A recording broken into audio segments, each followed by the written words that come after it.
नमस्कार, मैं ऋषि ठाकुर और आप देख रहे हैं मेट्रो मुंबई। वक्त हो चुका है टॉप 10 बुलेटिन का, तो आइए एक नजर डालते हैं मुंबई की 10 बड़ी खबरों पर। राज ठाकरे के समर्थन में अब उत्तर भारतीय सड़कों पर उतर चुके हैं। जी हां, आज उत्तर भारतीयों ने बृजभूषण सिंह के खिलाफ और राज ठाकरे के समर्थन में सड़कों पर जमकर प्रदर्शन किया।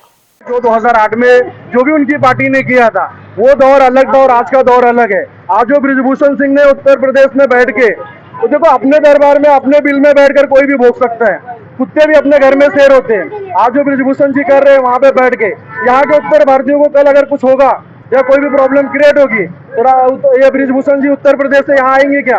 अगर बृजभूषण को आंदोलन करना था या बृजभूषण को राज साहब के खिलाफ जाना था तो यहाँ पे आना चाहिए था और यहाँ पे महाराष्ट्र की धरती पर उनको ये चीजें करनी चाहिए थी। अगर बृजभूषण सिंह महाराष्ट्र की धरती पर आके राज ठाकरे के सामने बैठ के उत्तर भारतीयों के लिए चर्चा करते तो हम उनके आज साथ में होते, लेकिन 2008 से आज 14 साल 15 साल तक कहाँ थे आप? मनसे ने ऑलरेडी उस पर एक आरोप लगाया है कि इसमें किसी का हाथ है और जब वहाँ दौरा करता था तो कहीं ना कुछ कार्यकर्ताओं पे कुछ असर करा। बृजभूषण सिंह के पास शरद पवार का हाथ है, शरद पवार जी ने हाथ दिया और उसके बाद ये तो ये आंदोलन आज बीजेपी सरकार है और अयोध्या में मंदिर के लिए बीजेपी लड़ रही है, तो वो चीजें उनको योगी जी को वहाँ बोलना चाहिए था, इस चीजों में इंटरफेयर करना चाहिए था कि राज साहब ठाकरे को अयोध्या दौरे पर जाने देना चाहिए था। महाराष्ट्र में एक तरफ से भाजपा का समर्थन मिल रहा है, उत्तर प्रदेश में विरोधी होगा, ऐसे क्या कहेंगे? ये एक षड्यंत्र है शरद पवार जी का बृजभूषण का बहुत अच्छा रिलेशन है, इसलिए ये राज ठाकरे साहब को आगे नहीं जाने दिया जा रहा है। और राज साहब ठाकरे जिस दिन भी अयोध्या जाएंगे हमारी टीम उनका जाके वहाँ पर स्वागत करेगी और बृजभूषण जैसे ऐसे हजारों लोग आते जाते रहते, अपनी बिल में भोगने वालों की कोई वैल्यू नहीं होती। आप के फोटो को जो है आज फोटो क्यों नहीं लाया? देखो हमने फोटो भी लाया था और बैनर भी लाया था, पुलिस वालों ने उसको जब्त कर लिया है, हमको कल 149 की नोटिस दिया था। और लेकिन मैं आज आप लोग के सामने बोलता हूँ, जिस दिन बृजभूषण सिंह मुंबई आएंगे सबसे पहले जूते की हार मैं गोविंद पांडे में पहनाऊंगा उनको। आप यूपी में कौन से गांव से बिलोंग करते हैं? मैं जौनपुर से हूँ। सर क्या बताएंगे, जब मनसे का आंदोलन हुआ था तब जो उत्तर भारतीयों के ऊपर हमला हुआ था, क्या वो हमले का आप समर्थन करते हैं? क्या बताएंगे? हम लोग देखो उत्तर भारतीयों पर जो हमला हुआ था उसका हम लोग ने विरोध भी किया था, हम लोग ने आजाद मैदान में आंदोलन भी किया था। हम लोग चाहते हैं कि उत्तर भारतीय कोई भी जात पात ना हो, प्रांत प्रांतीयवाद ना हो, हम लोग सब एक साथ में रहना चाहते हैं। और आज 2008 के बाद हम लोग बहुत खुश है, हमारे चांदीवली में हमारे लोगों पर मनसे कार्यकर्ताओं ने कोई तकलीफ नहीं दी है।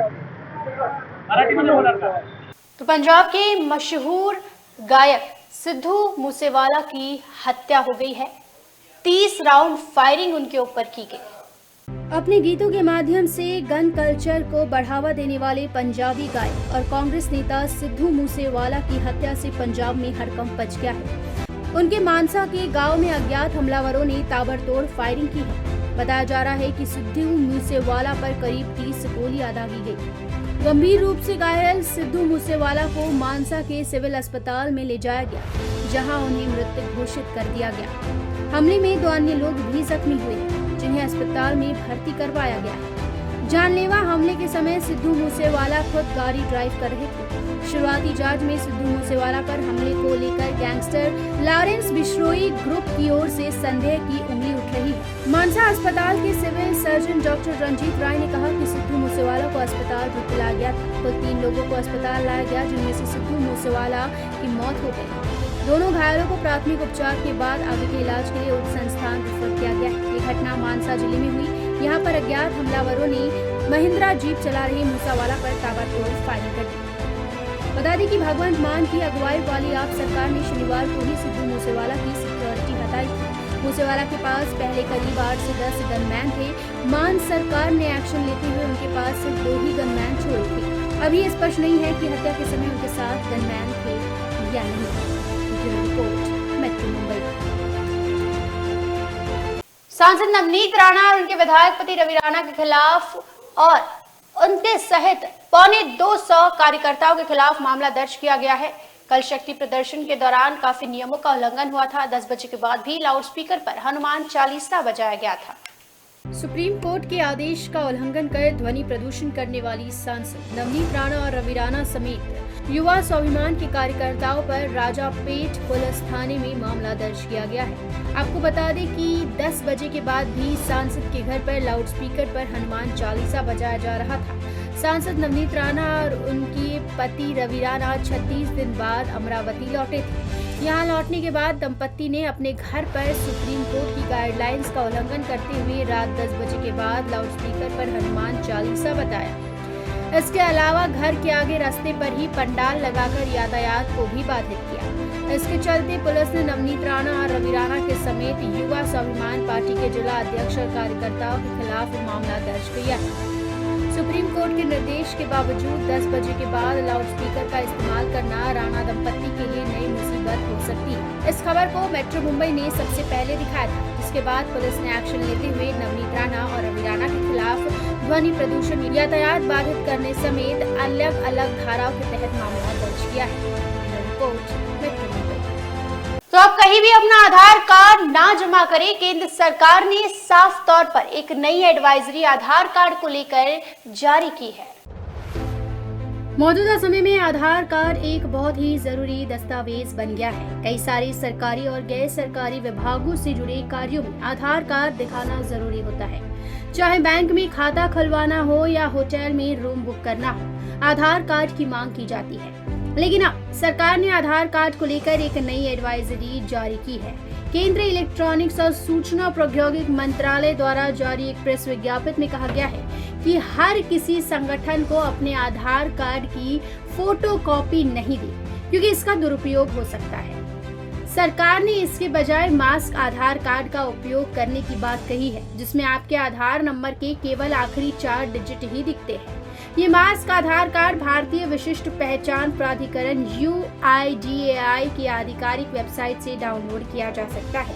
आप भी अगर हर किसी काम में अपने आधार कार्ड की फोटोकॉपी यूज करते हैं तो सचेत हो जाइए। आधार कार्ड को लेकर बरती गई लापरवाही आपके लिए नुकसानदायक हो सकती है।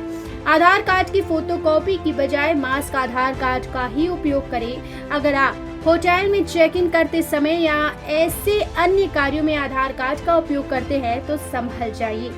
होटल और सिनेमा हॉल जैसे बिना लाइसेंसधारी निजी संस्थानों को आधार कार्ड की प्रति लेने और उसे अपने पास रखने की अनुमति नहीं है। यह आधार कार्ड एक्ट 2016 का उल्लंघन है। मंत्रालय द्वारा जारी प्रेस विज्ञप्ति में कहा गया है कि केवल वही संगठन जिन्हें UIDAI द्वारा यूजर लाइसेंस प्राप्त है, वे ही किसी व्यक्ति की पहचान सत्यापित करने के लिए आधार कार्ड का उपयोग कर सकते हैं।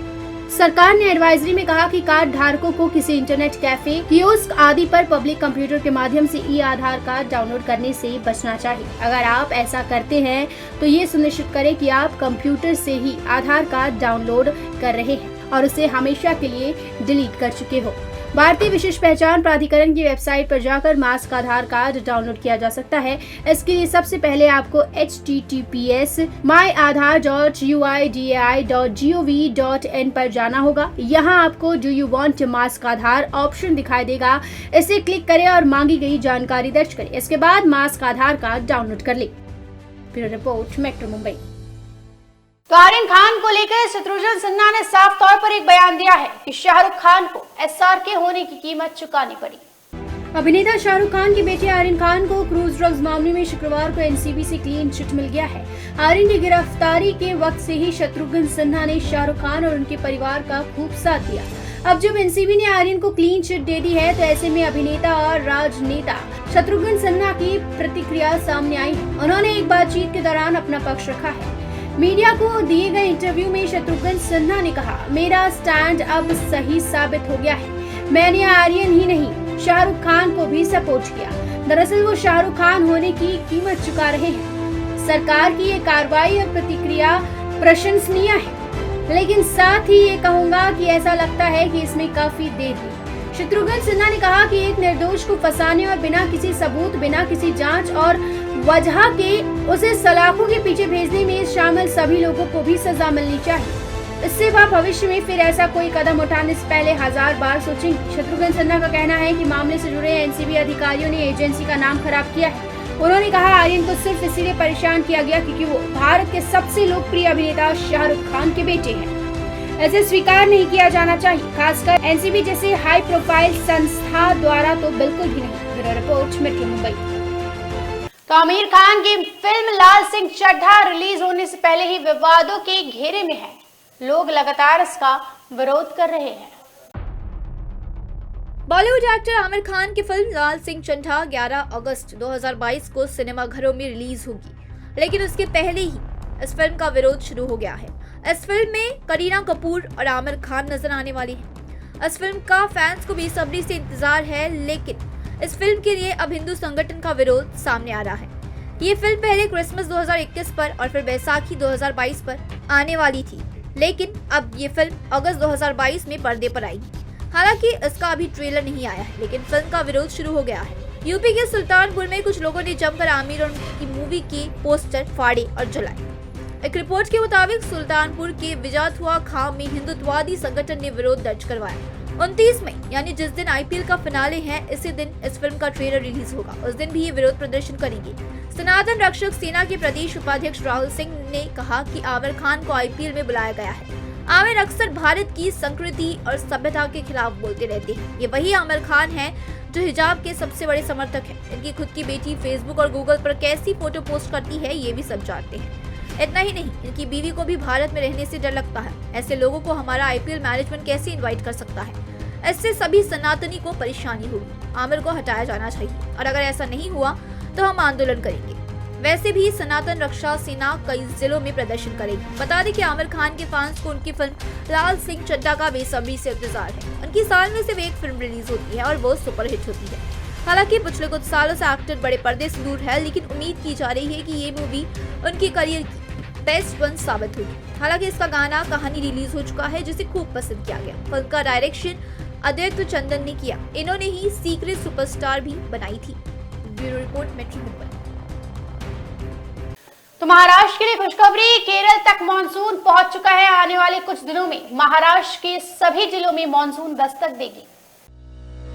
भारत के सभी नागरिकों के लिए एक बड़ी खुशखबरी सामने आ रही है, क्योंकि आखिरकार मानसून केरल पहुंच ही गया। ये जानकारी भारतीय मौसम विभाग ने दी। मानसून श्रीलंका के गेट पर कुछ देर तक फंसा रहा, लेकिन आखिरकार आज मानसून केरल पहुंच ही गया। इस बीच मौसम विभाग ने अगले 7 दिनों में मानसून के महाराष्ट्र पहुंचने का अनुमान जताया है। इस साल समय से पहले मानसून आ गया है, इसीलिए देश के किसानों को अच्छी राहत मिली है।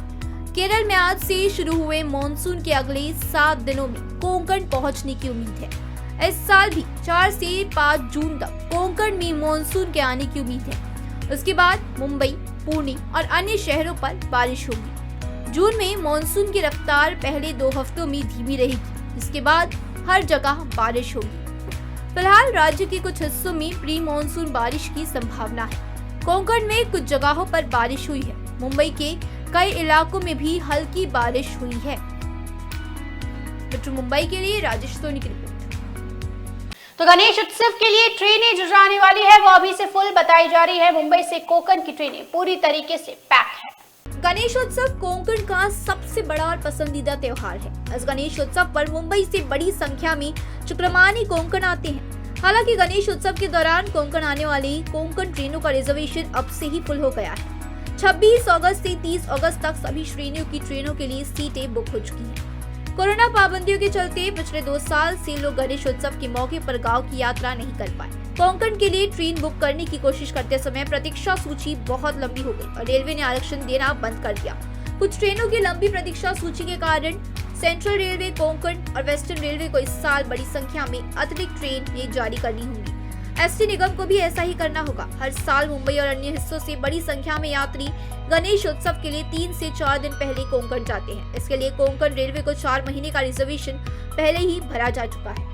जैसे जैसे कोरोना मरीजों की संख्या घटती जा रही है, वैसे वैसे गणेश उत्सव के लिए सभी की तैयारी बढ़ गई है। इस साल गणपति बप्पा 31 अगस्त को आएंगे। इस बार गणेश चतुर्थी 31 अगस्त को है। इसी दिन से गणेश उत्सव शुरू हो रहा है। कोरोना प्रतिबंध हटने के बाद अप्रैल के अंत में गणेश उत्सव के लिए कोंकण ट्रेन टिकटों की बुकिंग शुरू हो गई है। कोंकण में शिमागा और गणेश उत्सव 2 त्योहारों पर पारंपरिक रूप से बड़े उत्साह के साथ मनाए जाते हैं। इसलिए नगरीय क्षेत्रों में लोग हमेशा अपने काम छोड़ या काम से छुट्टी लेकर गणपति के लिए अपने गाँव जाते हैं। Bureau report, metro Mumbai. तो अब मुंबई यूपी से जुड़ेगा। मालगाड़ी के लिए और भी सुविधा बढ़ाई जा रही है। रेलवे मंत्रालय द्वारा गुड्स ट्रेन के लिए विभिन्न रूट्स पर अलग लाइन डाली जा रही है। इसके लिए गुजरात के भरूच के पास नर्मदा नदी के ऊपर देश का सबसे लंबा रेलवे ब्रिज बनाया जा रहा है। भारतीय रेलवे ने मालगाड़ी की बढ़ती डिमांड को देखते हुए गुड्स ट्रेन के लिए अलग से लाइन डालने का निर्णय लिया। ये लाइन मुंबई से उत्तर प्रदेश को जोड़ेगी। इस बीच गुजरात के भरूच के पास नर्मदा नदी के ऊपर देश का सबसे लंबा रेलवे ब्रिज बनाया जा रहा है, जिसका काम अंतिम चरण में चल रहा है। इस ब्रिज की लंबाई 1396.35 मीटर है। रेलवे मंत्रालय के द्वारा मुंबई जनपद से लेकर उत्तर प्रदेश के दादरी तक गुड्स ट्रेन के लिए अलग अलग लाइन डाली जा रही है, जिसको वेस्टर्न ने डेडिकेट फ्रेडर कॉरिडोर नाम दिया है, जो 1504 किलोमीटर का होगा। गुजरात में फिलहाल पालनपुर तक लाइन शुरू हो जाएगी। इस कॉरिडोर के लिए भरूच के पास नर्मदा नदी पर रेलवे ब्रिज बनाया जा रहा है।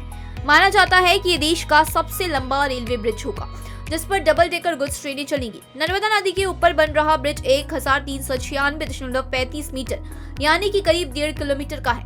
देश का सबसे लंबा ब्रिज ये हो सकता है। इस ब्रिज में कुल 29 स्पान है और कुछ ही दिन पहले उस पर अंतिम गर्डर लगाया गया है। L&T कंपनी के द्वारा ये ब्रिज बनाया जा रहा है। इस पर से 15,000 टन की क्षमता के साथ गुड्स ट्रेनें दौड़ेंगी, जिसकी स्पीड करीब 100 से 120 किलोमीटर की होगी। रेलवे के वेस्टर्न डेडिकेटेड फ्रेट कॉरिडोर के अधिकारी जितेंद्र अग्रवाल के मुताबिक ये ट्रैक 1 साल के अंदर पूरा शुरू हो जाने के प्रयास किए जा रहे हैं। इस साल के अंत तक वडोदरा तक गुड्स ट्रेनें दौड़ना शुरू हो जाएंगी।